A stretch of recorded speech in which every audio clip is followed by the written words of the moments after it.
오늘 본문 욥기 1장 1절부터 2장 10절까지의 말씀을 저와 여러분이 번갈아 교독하시겠습니다. 우스 땅에 욥이라 불리는 사람이 있었는데 그 사람은 온전하고 정직하여 하나님을 경외하며 악에서 떠난 자더라. 그에게 아들과 딸이 태어난다. 그의 소유물은 양이 7,000마리요 낙타가 3,000마리요 소가 500결이요 암나귀가 500마리이며 종도 많이 있었으니 이 사람은 동방 사람 중에 가장 훌륭한 자라. 그의 아들들이 자기 생일에 각각 자기 집에서 잔치를 베풀고 그의 누이 3명도 청하여 함께 먹고 마시더라.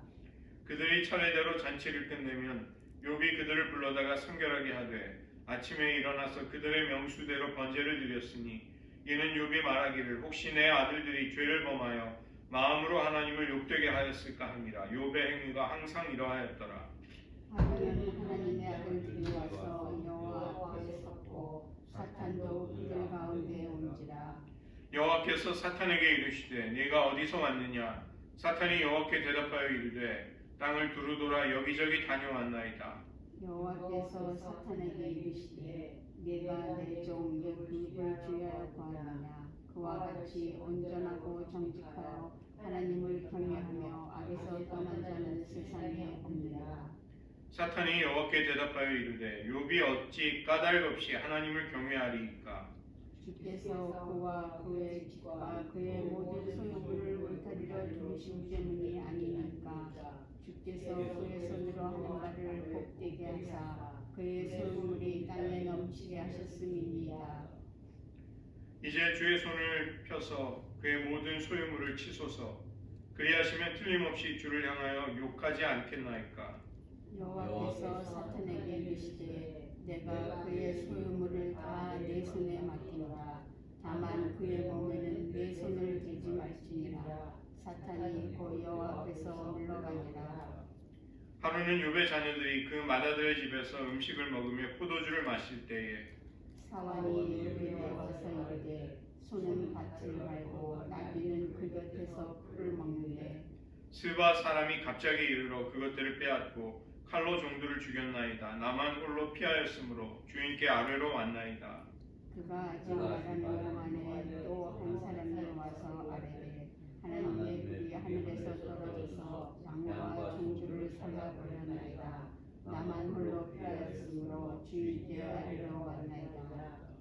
그가 아직 말하는 동안에 또 한 사람이 와서 아뢰되 갈대아 사람이 새 무리를 지어 갑자기 낙타에게 달려들어 그것을 빼앗으며 칼로 종들을 죽였나이다. 나만 홀로 피하였으므로 주인께 아뢰러 왔나이다.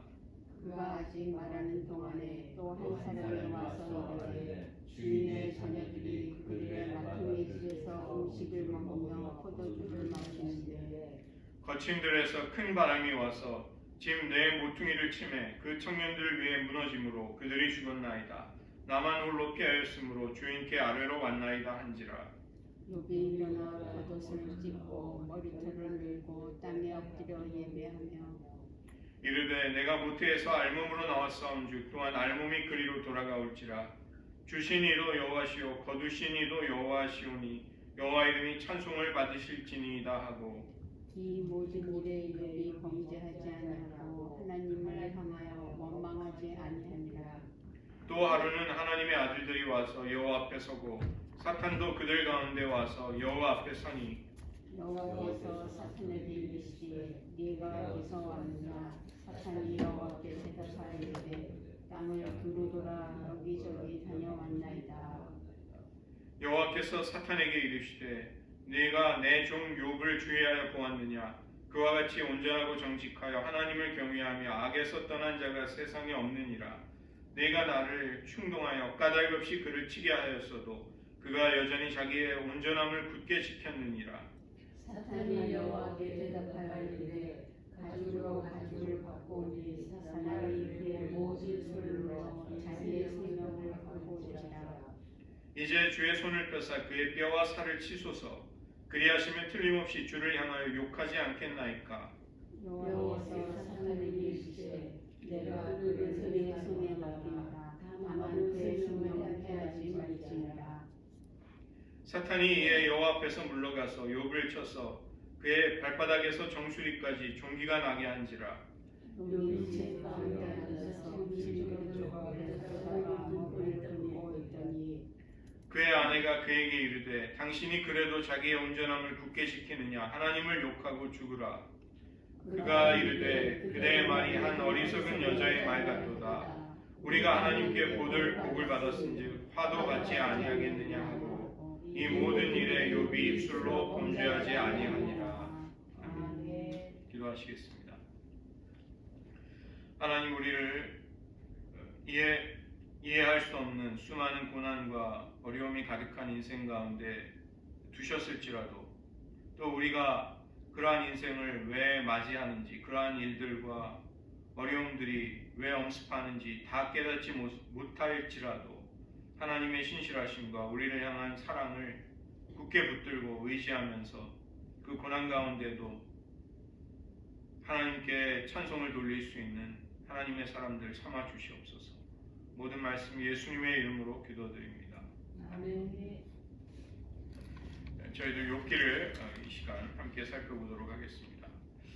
원래 영적인 여정에 대한 그 주제별 말씀을 전할까 하다가 지혜문학, 지혜 문학에 대한 한 장르를 조금 또 강해하는 중에 빠뜨리지 말고 할 차례가 되어서 욥기를 하도록 하고, 이 훈련 과정은 주중에도 하는 훈련이 포함되어 있어서 제가 다시 제시를 해드리도록 하겠습니다.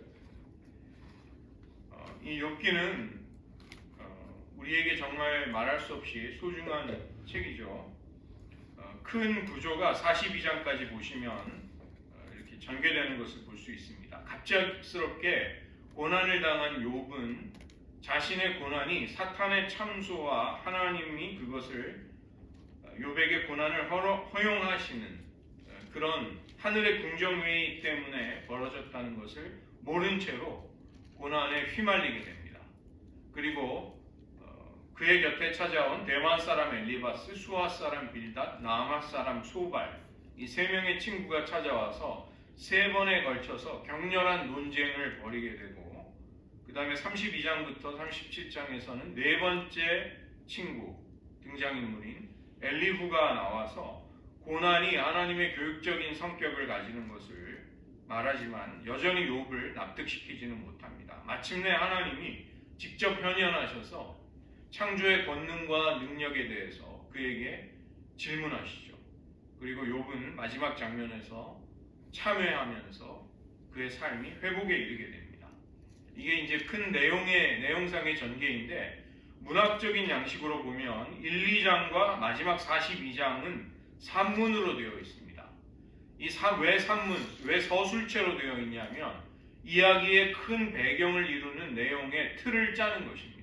그리고 이 등장인물, 욥을 포함한 등장인물들의 다양한 논쟁과 그 감정의 토론은 또 시로 되어 있어요.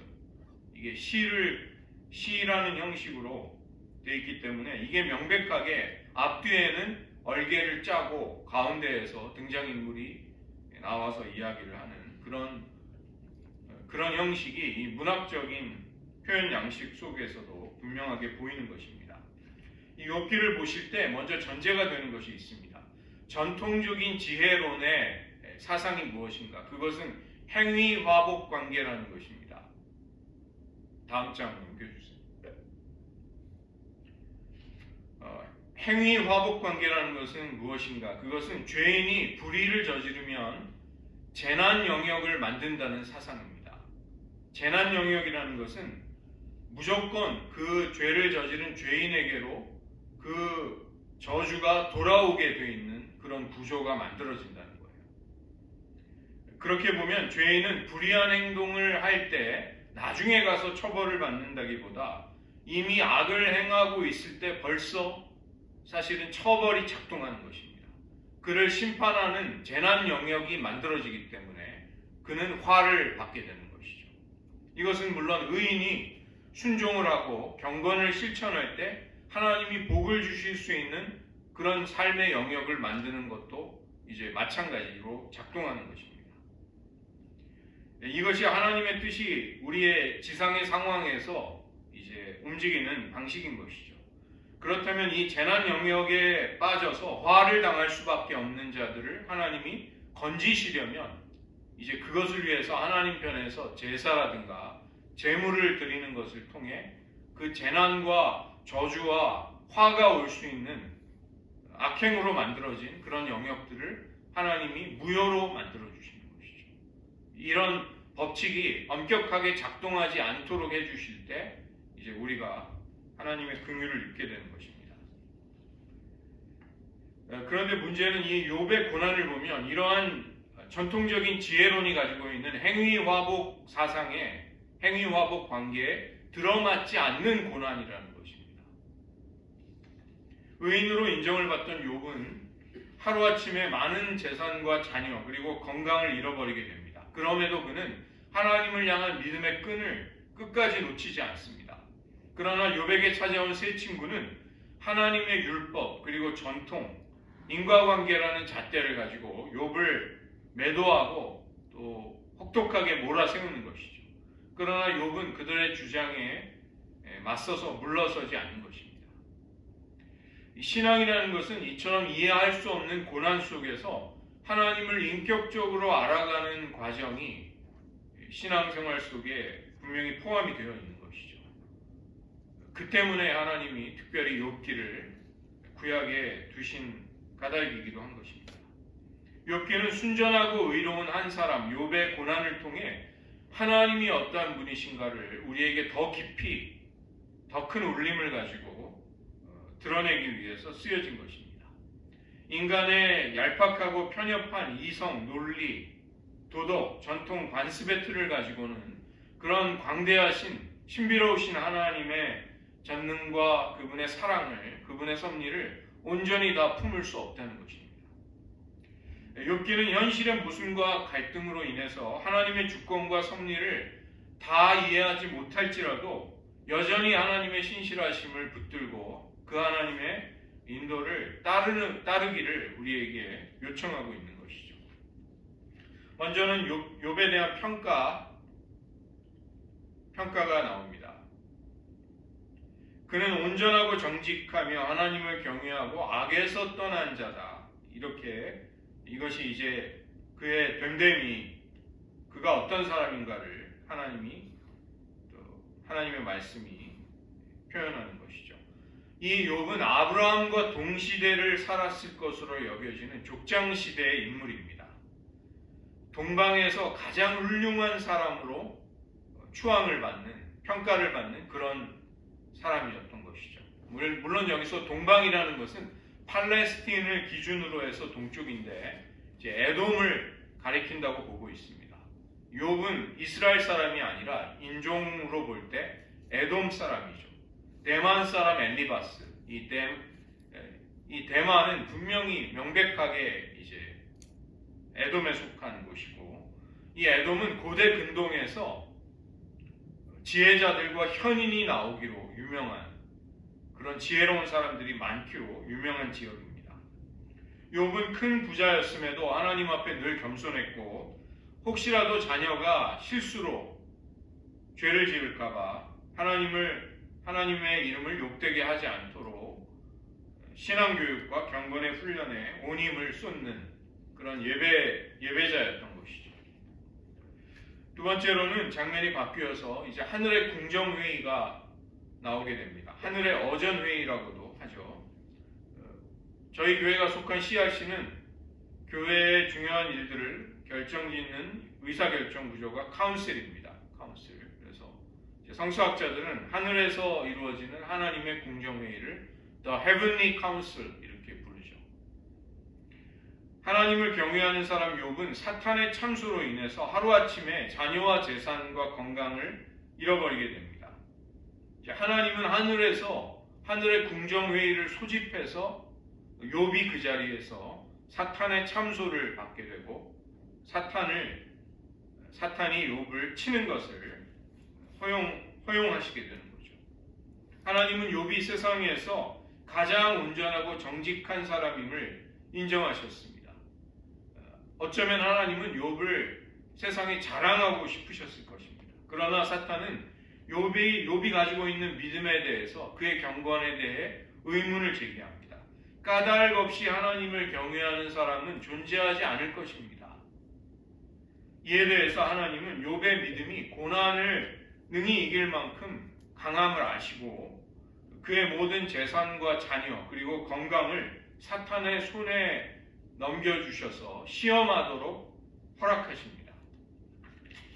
이로 인해서 욥에게 닥친 불행 속에 욥은 믿음의 고백을 하는 것이죠. 사탄의 참소와 시험은 욥에게 큰 고난을 겪게 합니다. 욥의 소와 나귀는 스바 사람들이 탈취해가 버리고, 양은 하늘로부터 내리는 번갯불에 타 죽게 되고, 낙타는 갈대아 사람들이 약탈해 갑니다. 또 짐승을 지키던 종들이 그 와중에 죽임을 당하죠. 더구나 이 욥의 자녀들이 맏형 큰아들의 집에 모여 있을 때, 잔치를 할 때 태풍이 불어서 집이 무너지게 되고 그 10자녀는 한자리에서 모두 죽음을 당합니다. 이런 갑작스러운 재앙과 고난에 대해서 욥은 너무나도 황망하고 충격을 받았을 것입니다. 그가 받은 충격과 슬픔, 트라우마는 인간이 감당할 수 있는 범위를 사실은 넘어서는 것이죠. 그런데도 욥은 자신의 판단과 의지를 전부 내려놓고 하나님의 앞에 엎드려 믿음의 고백을 드리는데 1장 21절에 고백이 나옵니다. 내가 모태에서 알몸으로 나왔사온즉 또한 알몸이 그리로 돌아가올지라. 주신 이도 여호와시요 거두신 이도 여호와시오니 여호와 이름이 찬송을 받으실지니이다.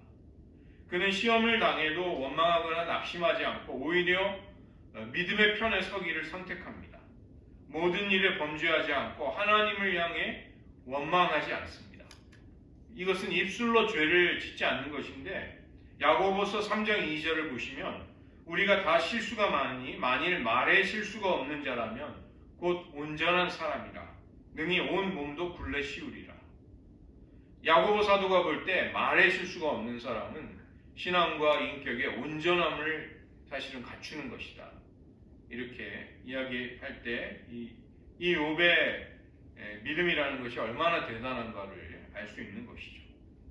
그는 고난을 하나님께로 한 걸음 더 가까이 나아가는 기회로 삼습니다. 그러나 욥이 앞으로 맞이하게 될 인생의 여정은 결코 쉽거나 단순하지 않았다는 것입니다. 사탄의 거듭된 참소, 두 번째 참소가 2장 첫머리에 나오게 되죠. 이 자리가 두 번째 어전회의가 열리는 자리입니다. 욥은 모든 소유를 잃어버리고 그 가운데서도 믿음을 지키자 하나님은 욥이 가진 신앙의 순수함이 증명되었다고 기뻐하십니다.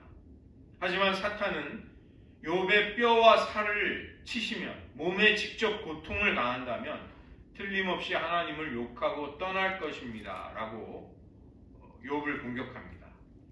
이것에 대해 하나님이 허락하시자 사탄은 욥의 발바닥에서 정수리까지를 종기로 뒤덮이게 하고 그 말할 수 없이 고통스럽고 가려움을 질그릇 조각을 가져다가 제 가운데 앉아서 몸을 피가 나도록 긁는 비참한 신세로 욥은 전락하는 것이죠. 그때 욥의 아내는 하나님을 욕하고 차라리 죽으라 이렇게 악담을 퍼붓지만 욥의 믿음은 흔들리지 않습니다. 성서학자들은 나중에 이제 욥이 회복이 됐을 때 10자녀를 다시 낳은 아내가 누구인가? 많은 성서학자들은 바로 이 아내, 똑같은 아내다 이렇게 보는 것입니다. 오히려 욥은 2장 10절에서 우리가 하나님께 복을 받았은즉 화도 받지 아니하겠느냐 이렇게 아내를 꾸짖는 것이죠. 하나님을 향한 믿음과 사랑으로 욥은 적어도 이 장면까지 볼 때 모든 시험을 넉넉히 이겨내는 것처럼 보입니다. 욥기는 극심한 고난을 당한 욥이라는 한 남자의 이야기이지만 또 그가 당하는 고난이 굉장히 극단적이죠. 그러나 이것은 우리의 현실이 사실은 여러 가지 크고 작은 고난을 생생하게 맞이하면서 우리도 온몸으로 그것을 겪으며 살아가는 것이 우리의 현실이기도 한 것이죠. 그래서 어쩌면 욥은 우리 모두를 고난 가운데 살아가는 우리 모두를 사실은 대표하고 있는 것입니다.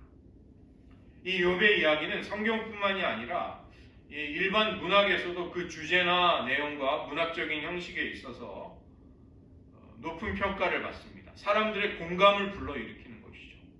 고난의 문제를 설교하면 조시는 분들이 상당히 적은 것을 발견합니다. 설교자의 입장에서. 왜냐하면 자기 이야기를 이제 하는 것으로 받아들이는 것이죠.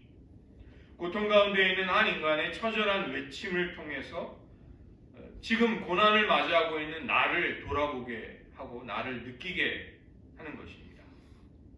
이 전통적으로 욥기는 시편, 잠언, 전도, 아가서와 같이 지혜 문학, 성문학에 속하는 것이죠. 잠언은 행위 화복 관계를 지지하는 전통적인 지혜 문학입니다. 인생의 성공과 행복을 위해서 기록이 된 가장 실용적인 지혜를 가르치고 있는 것이죠. 호크마. 이 호크마는 여호와를 경외하는 지혜이기도 하지만 가장 실용적인 지혜, 어떤 문제를 해결하고 원하는 바를 성공시키는 지혜가 호크마죠. 그래서 잠언 기자는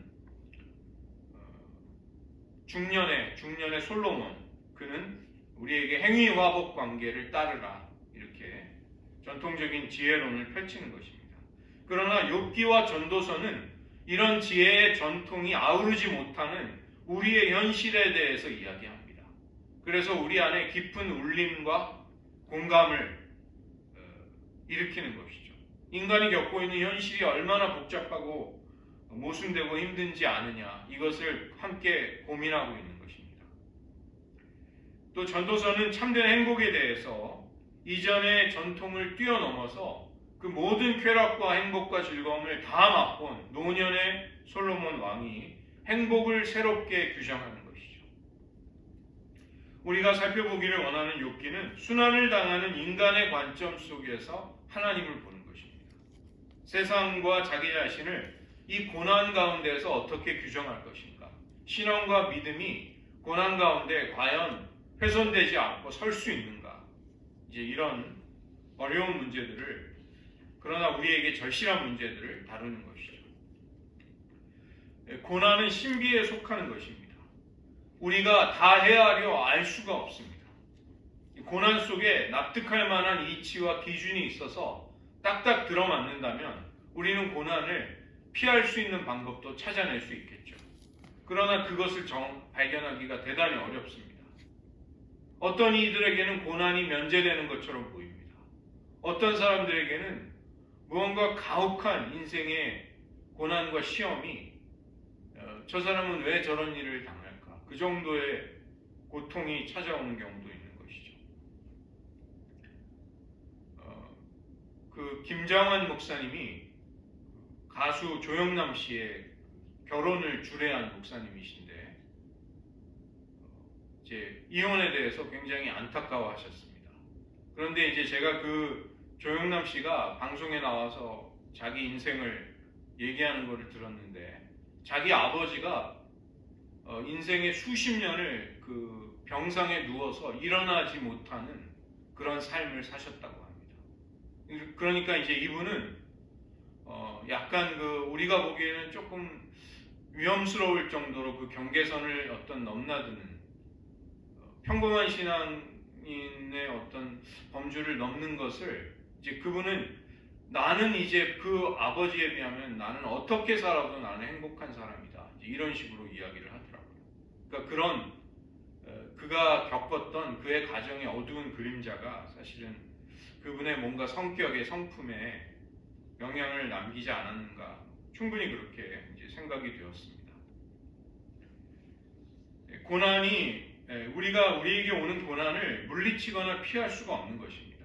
하나님의 삼위일체, 성육신, 악의 신비, 사탄의 의지가 어떻게 반역을 했는가, 다 신비죠. 미스테리온, 헬라어로 미스테리온, 미스터리, 신비에 속하는 것인데 이 고난도 이런 신비입니다. 우리가 다 이해하고 그 이치를, 자초지종을 따져서 헤아릴 수 없는 것입니다. 그래서 고난 속에서 우리는 이성을 가지고 설명하며 그 고난을 통제하려고 애쓰기보다는 고난 속에 있을지라도 하나님과의 관계를 무너뜨리는 대신에 더 잘 세워나갈 수 있는 은혜를 하나님께 구해야 하는 것입니다. 우리는 초인간이 아니고 또 그렇다고 인간이 아닌 존재도 아닌 것이죠. 인간으로서의 모든 성정과 감정이 있습니다. 욥이 1장 21절과 2장 10절에서 그의 입술에서 나오는 이 믿음의 고백은 정말 엄청나고 아름다운 신앙의 승리입니다. 그러나 고난이 길어지게 되자 욥의 인내도 바닥을 치게 됩니다. 욥은 하나님께 격렬하게 항의하는 사람, 대드는 사람으로 바뀌는 것이죠. 하나님이 공의로우시다면 나의 이 억울함을 풀어주십시오. 나의 정당함을 변호해 주십시오. 나에게는 그런 사람이 없습니다. 이렇게 하나님도 저를 공격하시지 않습니까? 이렇게 그런 사람으로 바뀌는 것입니다. 하나님은 욥기가 다 끝날 때까지도 욥의 이런 의문과 갈등, 고통스러운 고난의 신비에 대한 대답을 해주시지 않습니다. 친절한 설명도 없습니다. 갑자기 나타나신 하나님은 너는 대장구같이 허리를 묶고 내가 네게 하는 질문에 대답하라고 하십니다. 내가 하늘과 땅의 기초를 놓을 때 내가 거기 있었느냐? 내가 공중의 별들을 매달고 바다의 한계를 정할 때 내가 거기 있었느냐? 하마와 악어라고도 이렇게 번역이 되지만 히브리어 베헤못, 리워야단, 이것은 인간이 마주하기 힘든 거대한 피조물을, 두려운 피조물을 가리키는 말이죠. 베헤못과 리워야단을 내가 지었다. 내가 너를 지은 것처럼 그런 창조의 걸작들을 내가 만들었다. 내가 과연 그들과 맞서 싸우거나 길들일 수 있겠느냐? 너는 내가 지은 거대한 피조물 앞에 감히 온전히 설 수조차 없는 작은 존재이다. 그런데 내가 창조주인 나와 겨루며 다투고 논쟁하려고 하느냐? 그러면서도 욥이 세 친구들보다 나에 대해서 옳게 말했다, 이렇게 칭찬하십니다. 그 친구들을 위해 욥이 드리는 기도를 하나님이 기쁘게 받으시겠다고 욥의 신앙과 그의 믿음을 인정해 주시는 것이죠. 다시 말하면 고난 가운데 욥이 그토록 거칠게 하나님 앞에 항의하고 격렬하게 논쟁하는 것처럼 보였을지라도 그 친구들보다 욥이 하나님께 더 가까이 있었던 사람임을 하나님은 확증해 주신 것입니다. 그렇게 볼 때 이 욥기는 우리가 머리로 그냥 후루룩 읽어치울 수 있는 책이 아닌 것이죠. 고난을 통과하고 고난이 무엇인지를 뼈저리게 느끼며 살아가고 있는 모든 이들을 위한 책인 것입니다. 악이 어디에나 있고 모든 곳에서 활개를 칩니다. 인간 실존의 가장 고통스러운 문제, 기독교 신학의 아킬레스건이라고 부르는 이 신정론, 악의 신비를 우리가 어떻게 대해야 하는지 우리를 겸손하게 하는 것이죠. 이 욥기를 보면서 우리는 프로스페리티 가스펠, 번영의 복음, 고지론, 기독교 신앙인들이 사회의 가장 높은 곳으로 올라가서 거룩한 영향력을 발휘하자, 그런 신앙의 승리를 거두자, 이런 식의 주장이 우리의 신앙 전체를 다 담아내지 못하는 것을 우리는 절실히 느끼는 것입니다. 고난 앞에 이런 얄팍하고 피상적인 접근은 말할 수 없이 초라해지는 것이죠. 치유복음, 물론 하나님이 우리를 치유하시지만 그 치유가 마치 절대적이고 당연한 것처럼 여기는 그런 식의 생각들, 자아실현의 복음, 자기가 원하는 바를, 내가 원하는 바를 하나님은 꼭 이루도록 도와주시는 분이라는 식의 복음, 이러한 사이비 복음을 욥기는 굉장히 거북한 방식으로, 불쾌할 정도로 적나라하게 파헤치는 것입니다. 이것은 우리에게 어떠한 구원자가 필요한지를 일깨우는 것이죠. 야고보서 5장 10절과 11절을 제가 읽어드리겠습니다. 형제들아, 주의 이름으로 말한 선지자들을 고난과 오래 참음의 본으로 삼으라. 보라, 인내하는 자를 우리가 복되다 하나니 너희가 욥의 인내를 들었고 주께서 주신 결말을 보았거니와 주는 가장 자비하시고 긍휼히 여기시는 이시니라. 야고보 사도가 처음에는 선지자들을 고난과 오래 참음의 본으로 제시하고 그 다음에 욥의 인내, 욥에게 하나님이 주신 결론을 언급하다가 마지막에 가서는 주님을, 예수님께로 우리들의 믿음의 시야를 돌리고 있는 것입니다. 우리의 시선은 고난받는 욥과 함께 공감을 하는 것이죠. 우리의 고난을 헤아려 보는 것입니다. 그러다가 까닭 없이 또 이유 없이 보상이 없이 우리 때문에 고난을 당하신 신비스러운 예수님의 고난, 우리는 그것에 이르게 되는 것이죠. 이제 저희들 돌아오는 수요일부터 제 수요일 사순절이 시작이 됩니다. 우리 신앙에 있어서는 그리스도의 순환이야말로 우리가 평생 정성껏 마음을 기울여 주목해야 할, 묵상해야 할 우리 신앙에 말할 수 없는 중요한 주제인 것이죠. 우리는 그분의 고난으로 인해 우리가 영생에 이르게 되었음을 감사할 수 있게 되는 것입니다. 까닭 없이 고난을 당하신 보상과 하나님의 인정을 마치 받지 못하는 것처럼 고난 속에 던져지신 예수님으로 인해 우리는 은혜를 누리고 있는 것이죠. 욥기를 볼 때 이 욥이 천상회의가 있었다는 것을 알아차리지 못합니다. 하나님은 욥에게 이러한 부분을 결코 자세하게 설명해 주지 않으십니다. 내가 천상회의에서 너의 정당함을 확신하면서 이런 일들을 허락했다, 이렇게 말씀하시지 않습니다. 욥의 생애 속에 가장 엄청난 영향을 미친 그것을 욥은 알지 못한 채로 살아가야 하는 것이죠. 이것이 고난의 신비이고 우리도 그런 현실을 맞이하고 있는 것이죠. 이 핵심은 욥을 사이에 두고 하나님의 평가와 사탄의 참소가 첨예하게 날카롭게 대립을 하고 있는 것입니다. 욥이 어찌 까닭이 없이, 히브리어로는 이 까닭 없이가 흰남입니다. 흰남. 이유 없이, 보상이 없이, 이런 뜻입니다. 떡고물이 없이, 반대급부가 없이 어떻게 하나님을 경외합니까? 욥이 그처럼 하나님을 경외한다면 분명히 특별한 이유가 있을 겁니다. 사탄이 고발하는 것은 인간이 어떤 이익이나 보상이 없이도 하나님을 온전히 섬길 수 있느냐? 그건 불가능하다. 그러나 하나님은 아니다. 나의 종 욥을 보라. 내 종 욥을 보라. 이렇게 말씀하시는 것이죠. 하나님으로부터 어떤 이익을 얻지 못해도 하나님 자체로, 하나님 그분 한 분으로, 하나님 자신으로 인해 즐거워하고 기뻐하고 감사하는 신앙이 이 땅에 과연 존재하는가? 우리의 심령 안에 그러한 신앙이 있는가?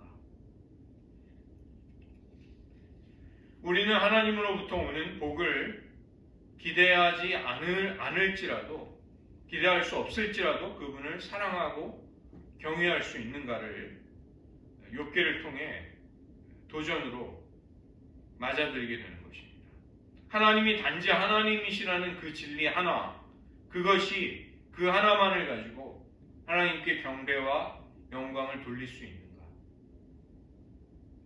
욥의 경건이 조건 없고 순수한 것인지를 확인해 보는 방법은 하나님이 그에게 쳐주신 울타리를 헐어버리는 것이었습니다. 복을 거두어 가는 것이었습니다. 그 때문에 자녀와 가축, 종들과 육신의 건강까지 빼앗겨 보는 일이 생기게 되는 것이죠. 사탄은 그때 욥이 하나님을 증오하고 욕하며 하나님과의 관계가 파탄이 날 것이라고 확신합니다. 그리고 거기에 베팅을 하는 것이죠. 하나님은 욥의 소유물과 건강을 치는 권한을 사탄에게 허락하십니다. 여기까지 가게 되면 이 문제는 욥 한 사람의 고난이 아닌 것이죠. 하나님의 이름과 하나님의 명예가 달려있는 그런 차원의 문제가 되는 것입니다. 우리는 한 사람의 고난을 그냥 별것도 아닌 것으로 그렇게 보지만 욥의 고난을 보면 한 사람이 겪는 고난은 의외로 놀랍도록 광대한 의미가, 깊은 의미가 거기 담길 수 있는 것이죠. 제가 중국에서 훈련을 받을 때 중국의 대륙의 중심부에 있는 청해성에 간 적이 있습니다. 거기에 유목민들, 장족의 자치주가 있는데 그런 오지에도 선교센터가 세워져 있었습니다. 원래는 노르웨이 여선교사가 독신으로 들어와서 죽을 때까지 단 한 명의 회심자도 얻지 못해서 이분이, 이 여자 선교사님이 돌아가실 때 눈을 감지 못하고 정말 원통해하면서 죽음을 맞이했다고 합니다. 그렇게 개척이 된 선교 베이스를 미국 선교사들이 이어받아서 운영을 하다가 제가 방문했던 2000년도 겨울에 중국에 들어간 한국 선교사님들이 양육하고 전도에서 양육한 조선족 선교사를 거기에 장족 자치주에 파송을 해서 그 중국인 선교사, 조선족 출신이니까 이제 한국말도 잘하시더라고요. 그분이 선교센터를 잘 운영하고 계셨습니다. 어린 세대들에게 이제 교육을 통해서 아주 효과적으로 복음을 전하는 것을 볼 수 있었습니다. 이 장족은 장례 풍습이 아주 특이한데 천장을 치릅니다. 하늘의 장례라고 부르는 독특한 장례 형식이죠. 시체를 높은 제단 위에 두면 독수리들이 날아와서 그 시체를 파먹고 하늘로 날아갈 때 죽은 자의 영혼이 하늘로 올라간다는 정령숭배 신앙, 그것을 가지고 있습니다. 아메리칸 인디언하고 좀 비슷한 것 같아요. 그렇지만 그 장례를 절대로 외부인에게는 보여주지 않는다고 합니다.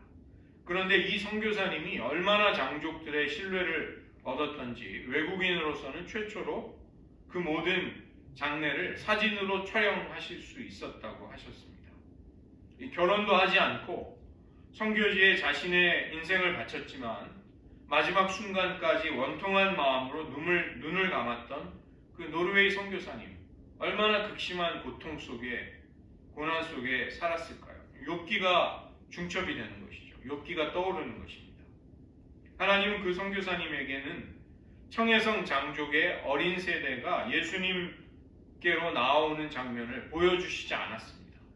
그 기쁨의 열매는 두 세대를 건너서 조선족 선교사가 거두게 하신 것이죠.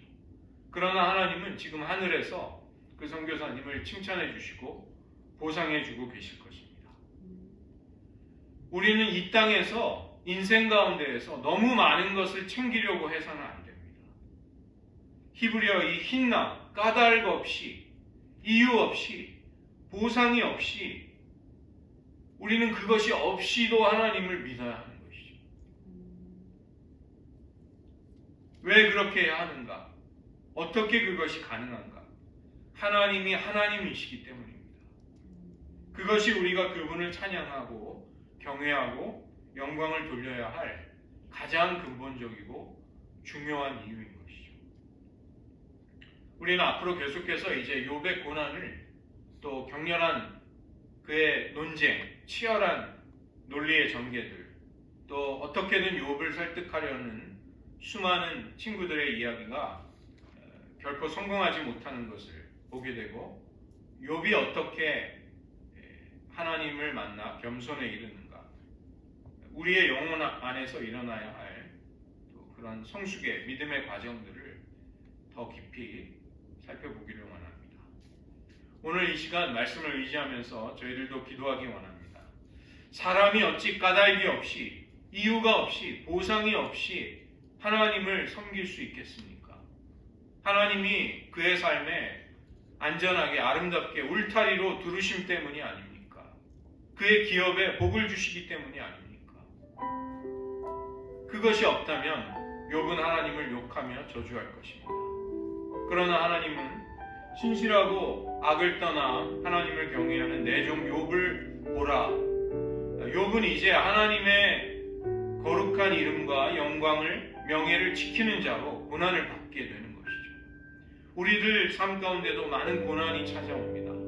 왜 고난을 당하는지 모르는 종류의 고난도 있는 것이죠. 분명한 것은 우리는 하나님을 하나님으로 대해야 한다는 것입니다. 이 시간 저희들 기도할 때 하나님 우리의 삶에도 내 개인적인 삶에도 정말 말할 수 없는 표현하기 어려운 다른 이들이 이해할 수 없는 고난이 있습니다. 그러나 고난의 한복판에서 하나님을 원망하는 자가 되지 않기를 원합니다. 하나님을 기뻐하고 감사할 수 있기를 원하고 고난을 통과해서 욥처럼 정금과 같은 신앙인으로 나오기를 원합니다. 이 시간 여러분의 고난을 하나님 앞에 솔직히 아뢰면서 잠시 기도하는 시간 가지겠습니다. 하나님 아버지, 저희들 묵상하면서 우리를 위해 까닭 없이 보상이 없이 이유를 알지 못한 채 고난을 당하셨던 주님, 고난의 심의 속에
기도하겠습니다. 하나님 아버지, 저희들 욥의 고난을 묵상하며 또 더 깊이 살펴보며 우리가 당하는 고난의 문제를 주님 앞에 가지고 나아가 기도할 수 있기를 원합니다. 사람이 어찌 까닭이 없이 이유가 없이 보상이 없이 하나님을 섬길 수 있느냐는 사탄의 참소에 대해 하나님은 나의 종, 신실한 나의 종의 믿음과 경건이 능히 그 고난을 이길 수 있다고 욥을 높이 평가하시고 고난의 한복판에 그를 던지셨음을 보게 됩니다. 욥은 그의 고난의 이유와 그의 아픔의 원인들을 하나님께 결코 되돌려 설명으로 듣거나 납득하는 자리에 가지 못했을지라도 광대하신 하나님, 하나님의 하나님 되심 앞에 무릎을 꿇고 경배하며 더 깊은 신앙으로 나아갔습니다. 하나님, 우리들 때로 이해할 수 없는 고난과 아픔과 어려움이 우리들을 당혹스럽게 하며 고통스럽게 합니다. 불면의 밤을 지새울 때가 있습니다. 하나님, 그러나 그 가운데서 욥의 결말을 생각하게 하시고 우리 때문에 그런 고난을 당할 까닭이 없이 이유가 없이 고난 가운데로 가셨던 주님의 고난을 묵상하기 원합니다. 저희들 이제 사순절을 맞이합니다. 주님의 그 순환이 무엇 때문이었는지를 잠잠히 묵묵히 성찰하고 또 더 깊이 묵상하는 가운데 우리를 위해 당하신 주님의 아픔과 고난에 우리들의 정말 작은 좁은 이 마음이 움직여지기를 원하고 조금이라도 더 하나님께로 나아갈 수 있기를 원합니다. 하나님, 우리들 고난 속에 던져져 있을 때 더 깊은 하나님의 은혜를 경험하게 하여 주시고 또 욥과 같이 그 모든 고난을 통과해서 신앙의 불순물과 인격의 찌꺼기들을 걸러내고 정금과 같이 잘 연단되고 정련되어서 하나님 앞에 아름다운 모습으로 나올 수 있게 하여 주시옵소서. 우리가 지금 맞이하고 있는 고난의 무게와 아픔이 사실은 너무도 큽니다. 하나님, 그러할지라도 우리들을 붙들어 주시고 그 고난을 잘 인내하고 견뎌내면서 하나님의 손에 우리들의 삶 전체를 맡기게 하여 주시옵소서. 모든 말씀 예수님의 이름으로 기도드립니다. 아멘.